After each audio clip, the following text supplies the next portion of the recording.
Hi hello friends, എല്ലാവർക്കും നമ്മുടെ സുമി മൊഫാസിൻ ഷൂട്ടിലോട്ട് സ്വാഗതം. അപ്പം നമ്മുടെ നാളെ വരാനിരിക്കുന്ന മഴതോരും മുമ്പ് സീരിയലിൻ്റെ കുറച്ച് വിശേഷങ്ങളൊക്കെ നമുക്ക് കേട്ടാലോ. അങ്ങനെ നമ്മുടെ ബാലചന്ദ്രൻ ആ ഒരു കോളിനായിട്ട് ഇങ്ങനെ അയാളെ വിളിക്കുമോ ഇല്ലയോ എന്നൊക്കെയുള്ളൊരു ഇതാണ്. കാരണം അയാൾ ഒരു പക്ഷേ വിളിച്ചില്ലെങ്കിൽ എന്നും അലീന എൻ്റെ മകളായി തന്നെ കാണപ്പെടും. അപ്പം മനസ്സുകൊണ്ട് ബാലചന്ദ്രൻ സ്റ്റാൻലിയുടെ കോള് പ്രതീക്ഷിക്കുന്നില്ല. അപ്പോൾ നമുക്ക് അതിനെക്കുറിച്ചൊക്കെയുള്ള കുറച്ച് വിശേഷങ്ങൾ കേൾക്കാം കേട്ടോ. അപ്പോൾ എല്ലാവരും നമ്മുടെ വീഡിയോസ് കേൾക്കുന്നതിനോടൊപ്പം തന്നെ ഒന്ന് ലൈക്ക് ചെയ്യാനും ഹൈപ്പ് ചെയ്യാനും മറക്കരുത്. ഒപ്പം തന്നെ നമ്മുടെ ചാനൽ ആദ്യമായിട്ടാണ് കാണുന്നതെങ്കിൽ ഒന്ന് സബ്സ്ക്രൈബ് ചെയ്തുകൂടെ വെക്കാനായിട്ട് നോക്കണേ. അപ്പം നമുക്ക് വിശേഷത്തിലോട്ട് പോകാം. അങ്ങനെ നമ്മുടെ അലീന നമ്മുടെ ബാലചന്ദ്രൻ്റെ അടുത്തോട്ട് റൂമിലോട്ട് ചെന്നിട്ട് അലീന പറയുന്നുണ്ട്, അല്ലച്ചാ നമ്മളെന്തിനാ ഇത്രയും ദൂരം പോണേ, എന്നെ ഇവിടെ അടുത്തെങ്ങാനും ഒരു സ്ഥലത്താക്കിയാൽ പോരെ അച്ഛാന്ന് ചോദിക്കും. അങ്ങനെ അടുത്തും ദൂരം അല്ലല്ലോ മോളെ, നിൻ്റെ സേഫ്റ്റി അതെനിക്ക് പ്രധാനമാണ്. അത്രയും സുരക്ഷിതമായ ഒരു സ്ഥലത്തല്ലേ നിന്നെ ഏൽപ്പിക്കാൻ പറ്റുള്ളൂ. എന്തായാലും അവർ വിളിക്കുകയോ ഇല്ലയോ എന്നുള്ളത് നോക്കാം. എന്നാലും ഇവിടെ അടുത്തെങ്ങാനും മതിയായിരുന്നു അല്ലേ അച്ഛാ എന്നൊരു ഇത്. കാരണം അലീനയ്ക്കും അത്രയും ദൂരം പോകുന്നതിനോട് ഒരു താല്പര്യക്കുറവുണ്ട്. അപ്പോൾ ബാലേന്ദ്രൻ പറഞ്ഞു, എന്തായാലും നമുക്ക് നോക്കാം എന്ന് പറഞ്ഞു. അപ്പോഴേക്കും എന്നാൽ ശരി അച്ഛാന്ന് പറഞ്ഞിട്ട് അലീന താഴോട്ട് പോകാൻ കേട്ടോ. ഈ സമയം നമ്മുടെ ബാലചന്ദ്രൻ്റെ മനസ്സങ്ങ് ചങ്ക് പൊട്ടും കണക്ക് ഒരു ബുദ്ധിമുട്ടാണ്. കാരണം അവളെ വേറൊരു സ്ഥലത്തോട്ട് പറിച്ച് നടുക എന്ന് വെച്ചാൽ സ്വന്തം മക്കൾക്ക് കൊടുക്കുന്നതിനേക്കാൾ കൂടുതൽ ഒരു സ്നേഹവും ഒരു ഇതും ബാലചന്ദ്രൻ ഇപ്പോൾ അലീനയ്ക്ക് കൊടുക്കുന്നുണ്ട്. കാരണം അത്രയ്ക്കും ഒരു നല്ലൊരു മനസ്സാണ് അവളുടേത്. അവളുടെ പോലെയുള്ളൊരു സ്നേഹവും മനസ്സും ഉള്ളൊരു കുട്ടിയെ ബാലേന്ദ്രൻ സ്വന്തം മക്കളിൽ പോലും കണ്ടിട്ടില്ല. അത്രയ്ക്കും ഒരു നല്ലൊരു ഇതായിട്ടുള്ള ഒരു മകളാണ് അവള്. അവളെ ആർക്കും വിട്ടുകൊടുക്കാനും എനിക്ക് ഇത് ഒരു താല്പര്യമില്ല. പാവം ഹൃദയം പൊട്ടുന്ന പോലെ ബാലചന്ദ്രൻ ഒരു നിമിഷം വിതുമ്പിപ്പോയി കേട്ടോ. അത് കഴിഞ്ഞ് അലീന താഴെ വരെയാണ്. അപ്പോഴേക്കും നമ്മുടെ കൃഷ്ണമോളും ബബിതയും രോഹിതൊക്കെ അവിടെ ഉണ്ട്. ആ സമയം ബാലേന്ദ്രനും താഴെ വന്നു. അപ്പം എല്ലാവർക്കും ചായ എടുക്കാനൊക്കെ ആയിട്ട് ഇങ്ങനെ അലീന അകത്തോട്ട് പോയി. ആ സമയം കൃഷ്ണമോള് ബാലേന്ദ്രനോട് ചോദിച്ചു, അല്ലച്ചാ ഇത്രയും ദൂരം ഈ കുളത്തൂർ പുഴ എന്ന് പറയുന്ന തേന്മലയിൽ കുളത്തൂർ പുഴ എന്ന് പറയുന്ന സ്ഥലത്ത് തന്നെ അത്രയും ദൂരം കൊണ്ട് എന്തിനാ അലീന ചേച്ചിനെ ആക്കണേ? അലീന ചേച്ചി ഇവിടെ നിന്നാൽ പോരെ അച്ഛാന്ന് ചോദിക്കും. അത് എനിക്ക് അവൾ ഇവിടെ നിന്ന് പോണതിനെ കുറിച്ച് ചിന്തിക്കുന്നത് കൂടി എനിക്ക് ഇഷ്ടമല്ല. പക്ഷെ നിന്റെ അമ്മ, അവൾക്കത് പറ്റില്ലല്ലോ. പക്ഷേ നിന്റെ അമ്മ ഇവിടെ വരണമെന്ന് എനിക്ക് ഒരു നിർബന്ധവും ഇല്ല. അവള് ഈ വീട്ടിലോട്ട് കയറിയില്ലെങ്കിൽ എനിക്ക് പ്രശ്നമില്ല. പക്ഷെ എനിക്ക് അലീന പോകുന്നത് വളരെ ഒരു ബുദ്ധിമുട്ടുള്ള കാര്യം തന്നെയാണ്. അങ്ങനെ പറഞ്ഞിട്ട് ബാലചന്ദ്രനും വല്ലാത്തൊരു മൂഡിൽ നിൽക്കുകയാണ് കേട്ടോ. ഈ സമയം ബബിത ചോദിക്കുന്നുണ്ട്, അല്ലച്ചാ അമ്മ അമ്മ ഇവിടെ വരുന്നതിൻ്റെ പേരിൽ അലീന ചേച്ചീനെ അച്ഛൻ വിചാരിച്ചു കഴിഞ്ഞാൽ ഇവിടുന്ന് പറഞ്ഞു വിടാതിരിക്കാൻ പറ്റില്ല അച്ഛൻ എന്ന് ചോദിക്കുന്നുണ്ട്. ബാലചന്ദ്രൻ അതിനെന്ത് മറുപടിയാണ് ബാലചന്ദ്രൻ പറയേണ്ടത്? സ്വന്തം മക്കളായിപ്പോയി, മക്കളുടെ അമ്മയായിപ്പോയി, എന്ത് മറുപടിയാണ് പറയേണ്ടത്? അപ്പോഴേക്കും അലീന വന്നു കേട്ടോ. അപ്പോഴേക്കും ബബിത പറഞ്ഞു, ഇവിടെ നിന്ന് അലീന ചേച്ചി പോവുകയാണെങ്കിൽ പിന്നെ നമ്മളെ ഇന്ന് ഓർക്ക കൂടിയില്ല എന്ന് പറഞ്ഞു. അമ്പടി ഗെയിം, നീ അങ്ങനെ വിചാരിക്കണ്ട കേട്ടോ. എവിടെയാണെങ്കിലും നിങ്ങളെ കാണാനായിട്ട് ഞാൻ വരികയും ചെയ്യും, എന്ന് നിങ്ങളെ ഞാൻ ഓർക്കുകയും ചെയ്യും എന്നൊക്കെ പറയുന്നു കേട്ടോ. അപ്പം ബബിത പറഞ്ഞു, പുതിയ പോണ സ്ഥലത്ത് അവിടെ ഇതുപോലെയുള്ള ആൾക്കാരൊക്കെ ഉണ്ടാവുമ്പോൾ അവരുമായിട്ട് ആ ഒരു രീതിയിൽ അലീന ചേച്ചി പോകും. എവിടെ ചെന്നാലും ആ ഒരു പൊരുത്തം ഇങ്ങനെ പൊരുത്തപ്പെട്ട് പോകാനുള്ള ഒരു കഴിവ് അലീന ചേച്ചിക്ക് ഉണ്ടെന്ന് ബബിത പറഞ്ഞു. ആരെയും കയ്യിലെടുക്കാനുള്ള ഒരു കഴിവും ഒക്കെ ഉണ്ട് അലീന ചേച്ചിക്ക് എന്ന് പറഞ്ഞു. അപ്പോഴേക്കും ബബിത നമ്മുടെ അലീന തന്നെ പറഞ്ഞു, അത് ശരിയാട്ടോ, പക്ഷേ നിന്റെ അമ്മയെ മാത്രം എനിക്ക് കയ്യിലെടുക്കാൻ കഴിഞ്ഞില്ല. അപ്പം ബാലചന്ദ്ര അലീനയെ ഒന്ന് നോക്കുകയാണ് കേട്ടോ. കാര്യം ഒരു വല്ലാത്തൊരു നെടുവീർപ്പോടെ നോക്കുകയാണ്.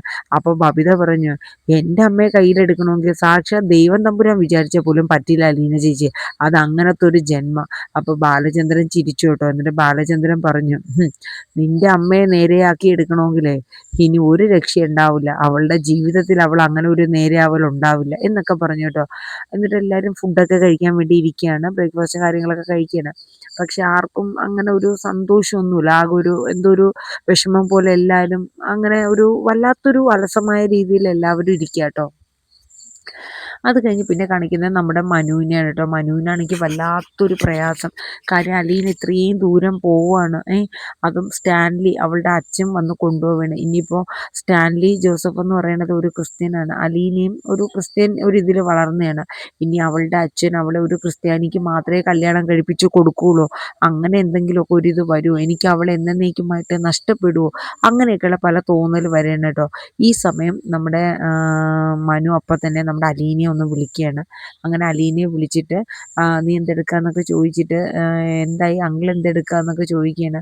അപ്പോൾ പറഞ്ഞു അച്ഛൻ ഇവിടെ ഉണ്ട്, എല്ലാവർക്കും ഞാൻ പോകുന്നതിൻ്റെയൊക്കെ ഒരു വിഷമവും കാര്യങ്ങളൊക്കെ മനുവായിട്ടാന്ന് പറഞ്ഞു. എനിക്കും ഒട്ടും പറ്റുന്നില്ല അലീന, നീ അങ്ങോട്ട് പോകണോ എന്നൊക്കെ ചോദിക്കുന്നു. അലീനയ്ക്ക് അറിയില്ല അച്ഛൻ്റെ അടുത്താണ് താൻ പോകാനിരിക്കുന്നതെന്നുള്ള കാര്യം ബാലചന്ദ്രൻ പറഞ്ഞിട്ടുമില്ല. കാര്യം അത് വേറൊന്നും കൊണ്ടല്ല, ബാലചന്ദ്രൻ അത് പറയാതിരുന്നത് ഇനി ഒരു പക്ഷേ സ്റ്റാൻഡ് പിടിച്ചില്ല എങ്കിൽ അവളുടെ മനസ്സിലൊരു പ്രതീക്ഷ, തൻ്റെ അമ്മയും തൻ്റെ അച്ഛനും കൈപിടിഞ്ഞല്ലോ എന്നൊരു വിഷമം അവളുടെ ഉള്ളിൽ വരും. അതുകൊണ്ടാണ് സ്റ്റാൻലിയുടെ കോള് വന്ന ശേഷം അലീന അറിഞ്ഞാൽ മതി എന്നുള്ളൊരു കാര്യം ബാലചന്ദ്രൻ തീരുമാനിച്ചത്. പക്ഷെ മനുവിനറിയാം സ്റ്റാൻലിയാണ് പോയി കണ്ടെന്നും സംസാരിച്ചു എന്നുള്ളതൊക്കെ. പക്ഷെ അത് അലീനയോട് മനു പറയുന്നില്ല.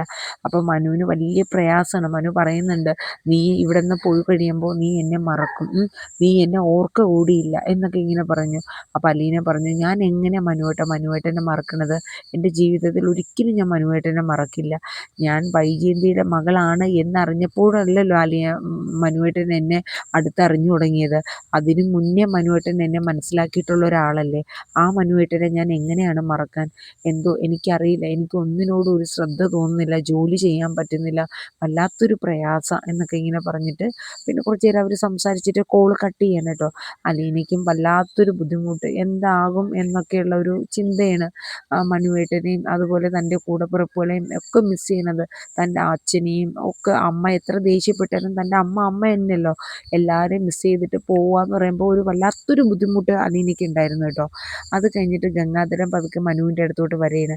എൻ്റെ മനുവിനോട് ചോദിച്ചു, മനു എന്തായി കാര്യങ്ങളൊക്കെ, നീ ബാലേന്ദ്രനെ വിളിച്ചായിരുന്നു എന്ന് ചോദിക്കും. ഞാൻ അങ്കിളിനെ വിളിച്ചായിരുന്നു, വല്യച്ഛൻ പറഞ്ഞതുപോലെ തന്നെ അങ്കിള് മറ്റേ സ്റ്റാൻലി പുള്ളീനെ പോയി കണ്ട് കാര്യങ്ങളൊക്കെ സംസാരിച്ചു. അത് കേൾക്കണത് ഗംഗാധരൻ ഭയങ്കരമായിട്ട് അങ്ങ് നെടുവീർപ്പിടാണ് കേട്ടോ. അപ്പോൾ എന്ത് ചെയ്യണം എന്നൊന്നും അറിയില്ല, ആകെ ഒരു ബുദ്ധിമുട്ട്. ഇനിയിപ്പോൾ നമ്മൾ വിചാരിക്കുന്ന കണക്കൊന്നും ആയിരിക്കില്ല, കാര്യങ്ങൾ ഏത് രീതിയിൽ ചെന്നെത്തുമെന്നൊന്നും അറിയില്ല. അപ്പം മനു പറയുന്നുണ്ട്, ഇനിയിപ്പോൾ പുള്ളി അലീനയെ കൊണ്ടുപോകുമെന്നാണ് പറഞ്ഞത് അങ്കിള്. അയാളെ കോള് വന്നു കഴിഞ്ഞിട്ട് കാര്യങ്ങളൊക്കെ തീരുമാനിക്കുമെന്നാണ് ബാലേന്ദ്രൻ അങ്കിള് പറഞ്ഞതെന്ന് പറയുന്നു. അപ്പം ഇതിൻ്റെ എന്തെങ്കിലും ആവശ്യമുണ്ടോ മനു? എന്താ ചെയ്യടാ നമ്മൾ എന്നിങ്ങനെ ഗംഗാധരൻ പറയാണ്. ഈ വൈജ ഒറ്റൊരുത്തി കാരണമാണ് ഇതിനെല്ലാം പ്രശ്നം. അലീന അവിടെ തന്നെ നിൽക്കുകയാണെങ്കിൽ ഈ പ്രശ്നങ്ങളൊന്നും തന്നെ ഉണ്ടാവില്ലായിരുന്നു. അപ്പം മനു പറഞ്ഞു, ആൻറ്റിയെ നന്നാക്കി എടുക്കാൻ ആർക്കെങ്കിലും പറ്റിയിട്ടുണ്ടോ? ആൻറ്റിക്ക് ആൻറ്റിയുടേതായിട്ടുള്ള പോളിസികളും നിയമങ്ങളും അത്ര തന്നെ, അല്ലാണ്ട് എന്താ ചെയ്യുക? മനുവിനും ആകെ ഭ്രാന്ത് പിടിക്കുക കേട്ടോ. ഗംഗാധരൻ പറഞ്ഞു, സ്റ്റാൻലി ഇവിടെ വരികയാണെങ്കിൽ നമ്മൾ വിചാരിക്കുന്ന കണക്കല്ല, പ്രശ്നങ്ങൾ ഒന്നും കൂടെ ഗുരുതരമാവൂടെ മനു എന്ന് തന്നെ പറയാൻ കേട്ടോ. എന്നിട്ട് ഗംഗാധരൻ അങ്ങ് റൂമിൽ നിന്ന് പോവുകയാണ്, മനുവിൻ്റെ റൂമിൽ നിന്ന്. അത് കഴിഞ്ഞ് മനുവിന് പിന്നെ ജോലിയിലൊന്നും അങ്ങ് കോൺസെൻട്രേറ്റ് ചെയ്തിരിക്കാനോ ഒന്നിനും പറ്റുന്നില്ല. കാരണം അലീനയുടെ മുഖം, അലീന പോകുന്നതിനെക്കുറിച്ച്, ഇത്രയും ദൂരെ പോകുന്നതിനെക്കുറിച്ച് അങ്ങനെയുള്ള പല പല ചിന്തകൾ ഇങ്ങനെ കയറി വരാം കേട്ടോ. അത് കഴിഞ്ഞ് പിറ്റേ ദിവസം നമ്മുടെ കൃഷ്ണമോളും ബബിതയൊക്കെ സ്കൂളിലും കോളേജിലൊക്കെ പോകാൻ തയ്യാറാവുകയാണ്. അങ്ങനെ അവർ ബ്രേക്ക്ഫാസ്റ്റൊക്കെ കഴിക്കുന്നുണ്ട്. അപ്പോൾ ബബിത കോളേജിലേക്ക് ഇറങ്ങുന്നതിന് മുന്നേ അലീനയെ വന്ന് ഒരു കെട്ടിപ്പിടിച്ചൊരു ഉമ്മ കൊടുക്കുന്നുണ്ട് കേട്ടോ. ഇതെന്താ ഇന്ന് പതിവില്ലാണ്ട് ഒരു ഉമ്മയൊക്കെ? ഒന്നുമില്ല. അപ്പം കൃഷ്ണമോൾ പറഞ്ഞു, ആഹാ എന്നാൽ ഞാനും എൻ്റെ അലീന ചേച്ചിക്ക് ഒരു ഉമ്മ കൊടുക്കട്ടെ എന്ന് പറഞ്ഞ് ഉമ്മയൊക്കെ കൊടുക്കണ്ട കേട്ടോ.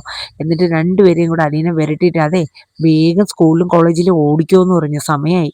എന്നിട്ട് അവർ ടാറ്റയൊക്കെ പറഞ്ഞ് പോകാൻ കേട്ടോ. അലീനയുടെ ചങ്ക് തകർന്നു പോകുന്ന കണക്കുള്ളൊരു ബുദ്ധിമുട്ടായിരുന്നു. കാരണം തൻ്റെ കൂടപ്പിറപ്പുകളുടെ സ്നേഹം തിരിച്ചറിഞ്ഞിട്ട് ഇത്ര ദിവസങ്ങളെ ആയിട്ടുള്ളൂ. അതൊന്ന് അറിയാൻ പോലും, ആസ്വദിക്കാൻ പോലും, ആ സ്നേഹം ഒന്ന് കിട്ടാൻ പോലും എനിക്ക് യോഗം ഇല്ലാണ്ട് പോയല്ലോ എന്നൊക്കെ ഓർത്തിട്ട് അലീനയുടെ ചങ്ക് വല്ലാണ്ട് വിഷമിക്കാൻ കേട്ടോ, വല്ലാണ്ട് പ്രയാസപ്പെട്ടു. ആ സമയം ബാലചന്ദ്രൻ പോകാനായിട്ട്, കടയിലോട്ട് പോകാനായിട്ടൊക്കെ റെഡി ആവുകയാണ്. അലീനയ്ക്ക് ആകെ ഭ്രാന്ത് പിടിക്കുകയാണ്. എന്തെന്നില്ലാത്തൊരു ടെൻഷനും ബുദ്ധിമുട്ടും ഒക്കെ ഉണ്ടായിരുന്നു അലീനയ്ക്ക്. വല്ലാത്തൊരു പ്രയാസം, പോകുന്നതിനെക്കുറിച്ച് ഓർത്തിട്ടുള്ളൊരു സങ്കടം. അത് കഴിഞ്ഞ് പിന്നെ കാണിക്കുന്ന ബാലചന്ദ്രൻ വന്ന് ബ്രേക്ക്ഫാസ്റ്റ് ഒക്കെ കഴിച്ചിട്ട് പോകാനായിട്ട് നിൽക്കുന്നു കേട്ടോ.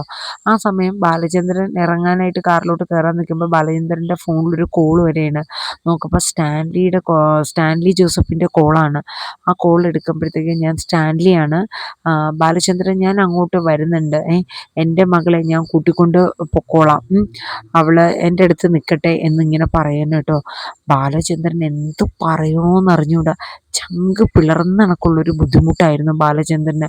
കാരണം അയാൾ വിളിക്കാതിരുന്നു എങ്കിൽ ഒരു പക്ഷേ എൻ്റെ മകളായിട്ട് അവളെ എനിക്ക് ഇനി എന്നും കാണാം, എന്നും അവളെ അങ്ങനെ ഇവിടെ തന്നെ നിർത്താം, അല്ലെങ്കിൽ എവിടെയാണെങ്കിലും എൻ്റെ മകളായിട്ട് അംഗീകരിക്കും ഞാൻ എന്നൊരു പ്രതീക്ഷയോടെയാണ് ബാലചന്ദ്രൻ ഇരുന്നത്. പക്ഷേ സ്റ്റാൻലിയുടെ കോള് ബാലചന്ദ്രനെ അങ്ങോട്ട് വല്ലാണ്ട് മനസ്സുടച്ചു വാരി കളഞ്ഞു. ആകെ ഒരു ബുദ്ധിമുട്ടായിപ്പോയി. എന്ത് ചെയ്യണമെന്നോ അല്ലെങ്കിൽ എന്ത് പറയണമെന്നോ ഒന്നും അറിയില്ല. ആകെ ഒരു വല്ലാത്തൊരു സിറ്റുവേഷനായിരുന്നു. അപ്പം ഏകദേശം നാളെ വരുന്ന എപ്പിസോഡിൽ ഇതൊക്കെയാണ് കാണിക്കുന്നത്. അപ്പോൾ എല്ലാവരും നമ്മുടെ വീഡിയോ സ്കിപ്പ് അടിക്കാണ്ട് ഒന്ന് കേൾക്കുക. അതോടൊപ്പം ലൈക്ക് ചെയ്യാനും ഹൈപ്പ് ചെയ്യാനും മറക്കരുത്. പിന്നെ നമ്മുടെ ഈ ചാനലിൽ തന്നെ കൃത്യം 6 മണിക്ക് ഞാൻ സാന്ത്വനം 2 അപ്ലോഡ് ചെയ്തിട്ടുണ്ട്, നാളത്തെ കഥ. അപ്പോൾ എല്ലാവരും ആ ഒരു പരമ്പര കൂടെ കണ്ട് സപ്പോർട്ട് ചെയ്യണേ. അപ്പോൾ എല്ലാവർക്കും നല്ലൊരു ശുഭരാത്രി പറഞ്ഞുകൊണ്ട് ഞാൻ നിർത്തുന്നു. Tata bye bye. Tata bye bye, take care, thank you.